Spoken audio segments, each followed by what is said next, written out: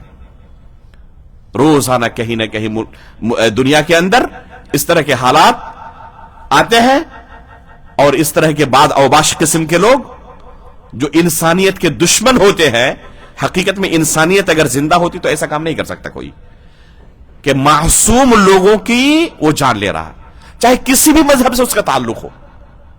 اسلام سے اس کا تو تعلق ہو ہی نہیں سکتا، کیونکہ اسلام نے ہمیں کیا تعلیم دی ہے؟ وَمَنْ أَحْيَاهَا فَكَأَنَّمَا أَحْيَا النَّاسَ جَمِيعًا۔ اگر کوئی ایک نفس کو زندگی عطا کرتا ہے گویا کہ پوری انسانیت کو اس نے زندگی عطا کی، اگر کوئی ایک معصوم کو قتل کرتا ہے گویا کہ پوری انسانیت کو اس نے قتل کر ڈالا۔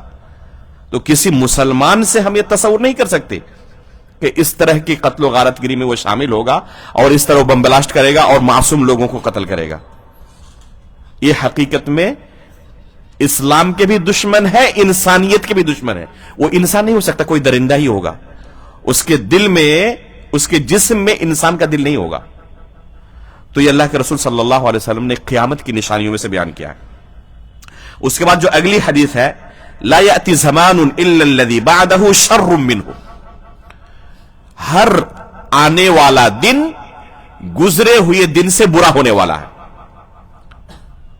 سب سے بہترین زمانہ اللہ کے رسول کا زمانہ، اس کے بعد کا جو زمانہ ہے اس سے کمتر ہے، اس کے بعد کا جو زمانہ ہے اس سے بھی کمتر ہے، اور اس کے بعد اللہ کے رسول نے یہ حدیث کیا ہے، اصبروا فإنه لا يأتي عليكم زمان الا الذي بعده شر منه، تم صبر کرنا، کوئی بھی زمانہ تمہارے اوپر جو آئے گا نا تو گزرے ہوئے زمانے سے وہ زمانہ برا ہوگا، بدتر ہوگا۔ حتی تلقوا ربکم، یہاں تک کہ تم اپنے رب سے ملاقات کر لو۔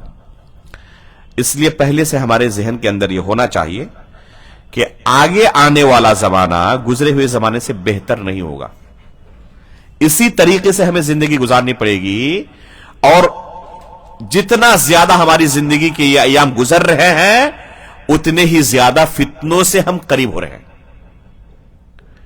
لہذا یہ فتنے ختم نہیں ہو سکتے اور نہ کم ہو سکتے ہیں بلکہ اور زیادہ ہوں گے، لہذا تیاری بھی ہمیں اسی طرح زیادہ کرنی ہے تاکہ اپنی حفاظت کر سکیں۔ اس کے بعد جو باب ہے یہ صحابہ اکرام کے تعلق سے ہے، لا ترجعوا بعدی کفارا یضرب بعضکم رقاب بعض۔ اس باب کا خلاصہ یہ ہے کہ تم میرے بعد کافر نہ ہو جانا اپنے درمیان ایک دوسرے کا خون بہا کر۔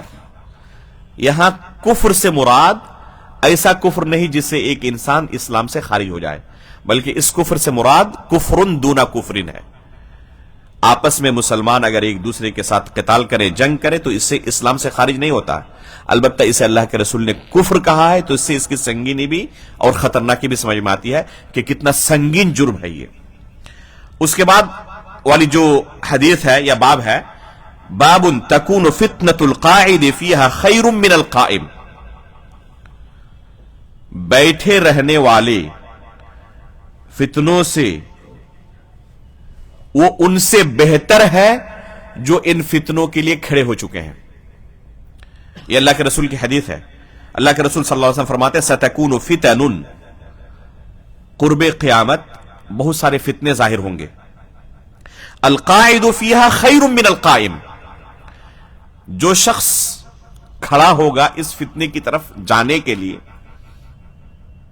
جو شخص بیٹھا ہوا ہوگا ابھی اس نے کھڑا نہیں ہوا ہے، صرف سوچ رہا ہے اس فتنے کے بارے میں، اور ایک بندہ اس فتنے کی طرف جانے کے لیے کھڑا ہو چکا ہے، تو یہ بیٹھا رہنے والا بندہ اس کھڑے رہنے والے سے افضل ہے. اس کے بعد کہتے ہیں والقائم فیہا خیر من الماشی، اور وہ بندہ جو کھڑا ہو چکا ہے فتنے کی طرف جانے کے لیے اس سے بہتر ہے جو چلنا شروع کر دیا ہے.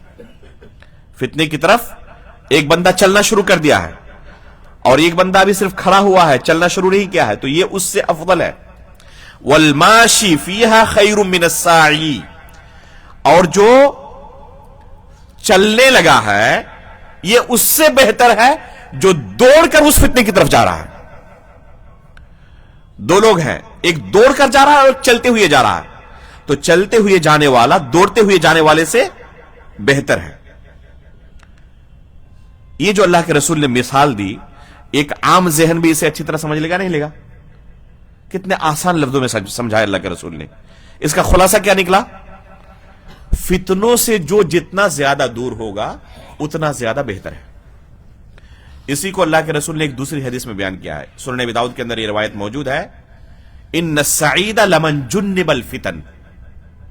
شیخ عبد الرزاق البدر حفظہ اللہ نے اس کی انتہائی جامع انداز میں شرح کی ہے. یوٹیوب کے اندر صرف آپ لکھیں شرح و حدیث ان السعید لمن جنب الفتن اور استاد محترم کا نام لکھیں عبد الرزاق البدر، یہ فوراً ویڈیو مل جائے گی. تقریباً 1 گھنٹے کا درس ہے شیخ کا اس حدیث کی شرح میں، انتہائی جامع درس. اس کا خلاصہ کیا ہے کہ ایک انسان جتنا زیادہ فتنوں سے اپنے آپ کو دور رکھ سکتا ہے اس کے حق میں بہتر ہے. جتنا زیادہ قریب ہوگا فتنوں سے اتنا زیادہ اپنے آپ کو ہلاکت اور بربادی میں ڈالنے والا ہے وہ. اس طرح کئی اسٹیپ اللہ کے رسول نے بیان کر کے سمجھایا. اس کے بعد کیا کہا؟ من تشرف لها تستشرفه. اگر کوئی ان فتنوں کی طرف جھانک کے دیکھے گا نا تو یہ فتنے اچک لیں گے اسے. من وجد منها ملجا او معاذا فليعوذ به. اگر ان فتنوں سے اپنے آپ کو بچانے کے لیے کسی کو کوئی ٹھکانہ مل جائے کہ یہاں میں اگر چھپ جاؤں تو شاید ان فتنوں سے اپنے آپ کو بچا لوں گا، تو اسے چاہیے کہ اسے لازم پکڑے. تو قیامت کے جیسے ہی وقت قریب ہوگا اس طرح کے فتنے ظاہر ہوں گے. ایک بندہ جتنا زیادہ اپنے آپ کو فتنوں سے دور رکھے اتنا اس کے ایمان کی حفاظت کے لیے بہتر ہے. کیسے دور رکھنا ہے؟ جو فتنہ پرور ہے، جو ہمارے دین و ایمان کو بگاڑنا چاہتے ہیں، ان سے دور رہ کر. یہ حدیث دلیل ہے کہ جو بھی غلط دین کا پرچار کرتے ہیں اور لوگوں کے دین و ایمان کو بگاڑنے پر لگے ہوئے ہیں، یعنی اہل بدعت، ان سے جو بندہ جتنا زیادہ دور بھاگتا ہے اتنا زیادہ محفوظ ہے. جو جتنا زیادہ قریب ہوگا اتنا زیادہ ہلاک اور برباد ہونے کے قریب ہے. چنانچہ جنہوں نے اللہ کے رسول کی اس نصیحت پر عمل کیا انہوں نے اپنے ایمان کی حفاظت کر لی، اور جنہوں نے اس نصیحت پر عمل نہیں کیا، اس زمانے سے لے کر سلف کے زمانے سے لے کر آج تک 1 2 نہیں 10 20 بلکہ بے شمار مثالیں ہیں کہ جن کو بھی اپنے ایمان پر ذرا ناز ہوا، خوش فہمی ہوئی کہ ہمارا ایمان تو بڑا مضبوط ہے، اگر ہم ان فتنہ پروروں اور ان بدعاتیوں سے قریب ہوں گے اور ان کو سننے کی کوشش کریں گے، ان کے ساتھ اٹھیں گے بیٹھیں گے، تو تھوڑے ہم ان سے متاثر ہو جائیں گے. ان کی اچھی چیز کوئی ہوگی تو بس اسے قبول کریں گے، جو غلط چیزیں ہوں گی ان کو چھوڑ دیں گے. مجھے نہیں لگتا کہ اس سے بڑا کوئی جھوٹ ہوگا. آج تک کسی کو آپ نے پایا ہے جو یہ دعویٰ کرتے ہیں کہ ہم اچھی چیزوں کو لیتے ہیں ان بدعتیوں سے اور بری چیزوں کو چھوڑ دیتے ہیں؟ ان سے کہیے کہ ذرا بیٹھیں، بس ہمیں ان کے بارے میں 10 موٹی موٹی چیزیں بیان کر دیں جو آپ کو بہت بری لگی اور آپ نے چھوڑ دیا ہے. ایک بیان نہیں کر پائے گا وہ. یہ صرف لوگوں کو تسلی دینے کے الفاظ ہوتے ہیں، ان کی تمام باتوں کو قبول کیے ہوئے ہوتے ہیں، اور کوئی بھی بات ان کے تعلق سے آپ بتائیں کہ یہ ان کی بری چیز ہے، ان کی بری چیز ہے، اس کا وہ دفاع کرتے ہوئے نظر آئیں گے آپ کو. کبھی بھی کسی چیز کو نہیں چھوڑتے، ہر چیز کو قبول کیے ہوئے ہوتے ہیں. تو یہ اللہ کے رسول صلی اللہ علیہ وسلم کی واضح نصیحت ہے کہ اگر دین و ایمان کی حفاظت چاہتے ہیں تو ان فتنوں سے دور رہے اپنے آپ کو. اگر اس فتنوں سے اپنے آپ کو کسی نے دور کر لیا تو محفوظ رہے گا. دوسرا ہے قتل و غارت گری کا زمانہ. جب دو لوگ آپس میں بھیڑ جائیں، دونوں مسلمان ہوں، تو کسی بھی طرف آپ جائیں اپنے ہی مسلمان بھائیوں کا خون بہائیں گے. آپ کے ہاتھوں سے آپ کے مسلمان بھائیوں کا خون بہے گا. ایسی صورت میں جتنا زیادہ ایک انسان ان فتنوں سے اپنے آپ کو دور رکھے اس کے دین و ایمان کے لیے بہتر ہے. آگے ایک باب ہے التعرب فی الفتنہ. بس اس دونوں باب کا تعلق بیان کر کے اس درس کو ہم یہاں ختم کریں گے، اور تقریباً آدھا حصہ ہم پڑھ سکے، آدھا حصہ باقی رہ گیا. وقت بھی تقریباً ختم ہونے جا رہا ہے، تو انشاءاللہ اگر اللہ تعالیٰ نے کبھی موقع دیا تو باقی آدھا حصہ بھی آپ کے سامنے پڑھ کر اسے مکمل کرنے کی ہم کوشش کریں گے، اور اللہ تعالیٰ توفیق دینے والا ہے. بہت انتہائی اہم کتاب ہے یہ، اور جو ہم نے خلاصہ کیا تھا یہ کم از کم لوگوں کے ذہن میں آ جانا چاہیے. یہ انتہائی اہم باب ہے اور انتہائی اہم رہنمائی اللہ کے رسول کی طرف سے. بس ان دونوں بابوں کا تعلق بیان کر کے اگلا جو باب ہے یہ التعرف فی الفتنہ، صحیح بخاری کے اندر جو مفصل ہے کہ فتنے کے زمانے میں گوشہ نشینی اختیار کر لینا اور معاشرے سے کٹ جانا، لوگوں کے ساتھ اٹھنا بیٹھنا نہیں، اس کا کیا حکم ہے؟ اصل ہے کہ اسلام نے رہبانیت سے منع کیا. لا رہبانیت فی الاسلام، واضح اللہ کے رسول کی حدیث ہے. رہبانیت ابتدعوها ما كتبناها علیہم. اللہ تعالیٰ نے فرمایا کہ یہ رہبانیت جو لوگوں نے اپنے اوپر فرض کر لیا ہے نا، یہ بدعت ہے، ہم نے نہیں کہا تھا اس طرح کہنے. تو اصل ایک انسان کو سماج اور معاشرے کے اندر رہنا ہے اور اپنے ایمان کی حفاظت کرنی ہے، ان فتنوں کا مقابلہ کرنا ہے اور اپنی حفاظت کرنی ہے، گناہوں سے اپنے آپ کو بچانا ہے. اصل یہی ہے. لیکن اگر سماج اور معاشرے میں رہنے کی وجہ سے کسی کو یقینی حالت میں لگنے لگے کہ اگر میں معاشرے کے اندر رہا، لوگوں کے ساتھ گھل مل کر رہا تو فتنے کا شکار ہو جاؤں گا، دونوں اپنے ہی لوگ ہیں، یہ بھی اپنے رشتہ دار، یہ بھی اپنے رشتہ دار، اور دونوں کے درمیان خوریز لڑائی شروع ہو چکی، اگر میں رہا یہاں پر موجود تو یہ دونوں میں سے کسی نہ کسی کی طرف سے مجھے لڑنا پڑے گا. یہ اپنی طرف کھینچ رہے ہیں، یہ اپنی طرف کھینچ رہے ہیں، اور میں نیوٹرل نہیں رہ سکتا، اکیلا نہیں رہ سکتا یہاں پہ. اگر رہا تو یا تو اس کا ساتھ دینا پڑے گا، اس کا ساتھ دینا پڑے گا، اور چاہے کسی کا بھی ساتھ دو، نتیجہ کیا ہوگا؟ اپنے ہاتھ سے اپنے ہی مسلمان بھائی کا خون کرنا، معصوم شخص کا خون کرنا، اس کی جان لینا، جو کہ کسی بھی صورت میں جائز نہیں.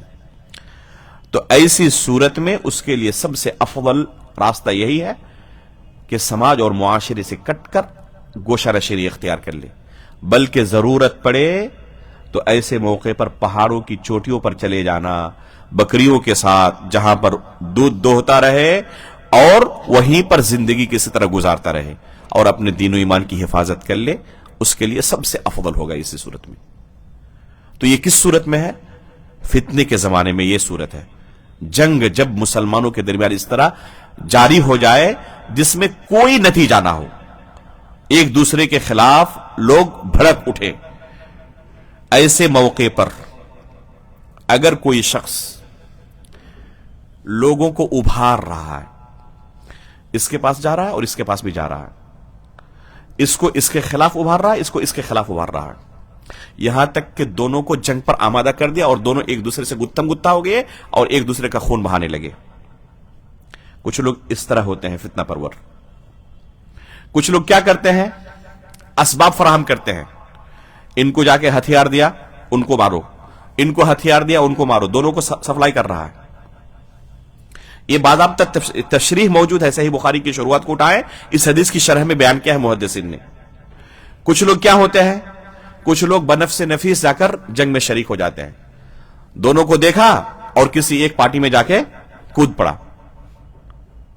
کچھ لوگ کیا ہوتے ہیں؟ کچھ لوگ ہوتے ہیں کہ جا کے صرف مزہ لوٹتے ہیں اور نہ اس کے ساتھ شریک ہوتے نہ اس کے ساتھ شریک ہوتے ہیں، لیکن جا کے مزہ لوٹتے ہیں۔ اللہ کے رسول نے یہاں پر جو مثالیں دی ہیں انہی لوگوں کے بارے میں مثال دی ہے، جن کے بارے میں کہا کہ دوڑتے ہوئے فتنے کی طرف جا رہے ہیں۔ یہ کون لوگ ہیں؟ جو فتنے کے لیے لوگوں کو ابھارتے ہیں، ان کو ان کے خلاف، ان کو ان کے خلاف، جیسے کہ خوارج نے کیا تھا علی رضی اللہ تعالیٰ عنہ کے زمانے میں۔ جنگ جمل اور جنگ صفین جو دو جنگیں ہوئی صحابہ اکرام کے درمیان، تو یہ کس طرح جنگ ہوئی ہے؟ تفسیر پڑھیں آپ، ان دونوں جنگوں کی تفصیل پڑھیں، پائیں گے کہ یہ خوارج اور یہ جو باغی تھے صحابہ اکرام کے ذہنوں میں زہر ڈالا، اس کے خلاف ان کو بھڑکایا، ان کے خلاف ان کو بھڑکایا اور پھر دونوں کو گتھم گتھا کر دیا۔ تو یہ ہے ساعی، دوڑتے ہوئے جانے والے فتنے کی طرف۔ اور کچھ لوگ کیا ہیں؟ پیدل چل کر جانے والے۔ یہ لوگ کون ہیں؟ جو اسباب فراہم کرتے ہیں، ان کو بھی ہتھیار دے، ان کو بھی ہتھیار دیا۔ جیسے کہ آج ہم دیکھ رہے ہیں بعض ممالک کو، ان کا کام یہ ہتھیار سپلائی کرنا، ان کو ابھارتے ہیں ان کے خلاف، ان کو ابھارتے ہیں ان کے خلاف، اور تاکہ ہمارا بزنس چلتا رہے ہتھیاروں کا۔ تو ان کو اللہ کے رسول نے کیا کہا ہے؟ پیدل چلتے ہوئے جانے والا، الماشی الی، فتنوں کی طرف پیدل چل کر جانے والے۔ اور کچھ لوگ جو بنفس نفیس جا کے کسی ایک گروہ میں شامل ہو جاتے ہیں اور لڑنے لگتے ہیں، حالانکہ معاملہ ان کا اپنا نہیں تھا، معاملہ تو دونوں کا تھا، یہ جا کے شریک ہو گیا اور دونوں میں سے کسی ایک کو اختیار کر کے لڑنے لگا۔ یہ کون ہے؟ القائم، جو فتنے کے لیے کھڑا ہوا ہے ابھی، اور جو ابھی تک بیٹھا ہے اور سوچ رہا ہے جانے کے لیے۔ یہ کون ہے؟ مزہ لوٹنے والا، جا کے دونوں لڑ رہے ہیں اور یہ جا کے مزہ لوٹ رہا ہے، ایسا نہیں کہ جا کے صلح کرائے، روکے، مزہ لوٹ رہا ہے یہ۔ تو یہ چاروں کے چاروں مجرم ہے یا نہیں ہے؟ یہ چاروں کے چاروں مجرم ہے۔ جو لوگوں کو بھڑکایا یہ بھی مجرم ہے، جو لوگوں کو ہتھیار سپلائی کیا یہ بھی مجرم ہے، جو بنفس نفیس جا کر شریک ہو گیا جنگ لڑنے میں وہ بھی مجرم ہے، اور جو جا کے مزہ لوٹ رہا ہے وہ بھی مجرم ہے۔ تو اللہ کے رسول نے اس طرح کی مثال دے کر سمجھایا کہ اس طرح کے لوگ آئیں گے اور یہ سب کے سب مجرم ہیں، لیکن ہر ایک کا جرم برابر نہیں ہے، کسی کا جرم زیادہ سخت ہے، کسی کا جرم اس سے کم ہے، کسی کا جرم اس سے کم ہے، کسی کا جرم اس سے کم ہے، لیکن مجرم سب ہیں۔ بچنے کا راستہ بس ایک ہی ہے کہ اپنے آپ کو کلی طور پر ان سے علیحدہ کر لینا، کسی کا بھی ساتھ نہ دینا۔ تو یہ ہے اللہ کے رسول صلی اللہ علیہ وسلم کی رہنمائی ان فتنوں سے حفاظت کے لیے۔ یہیں پر آج کے درس کو ہم موقوف کرتے ہیں، بس کرتے ہیں، اور اللہ رب العالمین کی ذات سے امید کرتے ہیں کہ انشاءاللہ کوئی دوسرا موقع ہمیں فراہم کرے گا جس میں ہم انشاءاللہ باقی حصے کی شرح مکمل کریں گے۔ اللہ رب العالمین سے دعا کرتے ہیں کہ جو کچھ ہم نے آج کے درس میں اللہ کے رسول صلی اللہ علیہ وسلم کی تعلیمات فتنوں سے حفاظت کے لیے سنی، اللہ رب العالمین ان پر عمل کرنے کی ہمیں توفیق عطا فرمائے۔